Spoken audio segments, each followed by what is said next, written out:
నెల్లూరు జిల్లా కలిగిరిలో భారత్ పెట్రోల్ బంకులో కల్తీ డీజిల్ కలకలం రేపుతోంది. డీజిల్లో నీరు కలిసి ఉండటంతో 5 ఆటోలు 2 ట్రాక్టర్లు మార్గ మధ్యంలోనే నిలిచిపోయాయని బాధితులు ఆవేదన వ్యక్తం చేస్తున్నారు.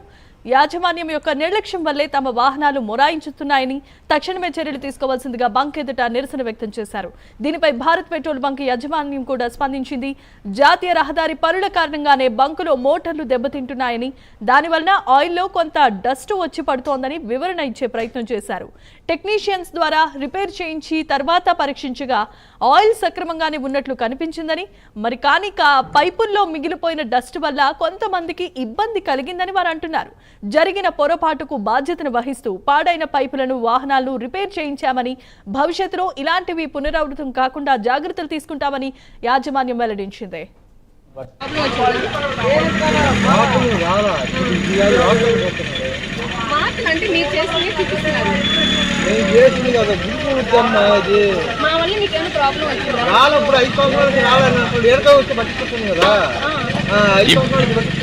వచ్చింది ప్రాబ్లం అంటే అది కల్తీ కాదండి. కల్తీ అంటే మేము ఈ రోజు మోటార్స్ దింపాం కిందకి, ఆ డస్ట్ అనేది మేము టెస్టింగ్ కొట్టినప్పుడు రాళ్ళ తర్వాత పైపు నుంచి వచ్చింది అనమాట. దానివల్ల ఈ ప్రాబ్లం వచ్చింది, అది కల్తీ కాదు.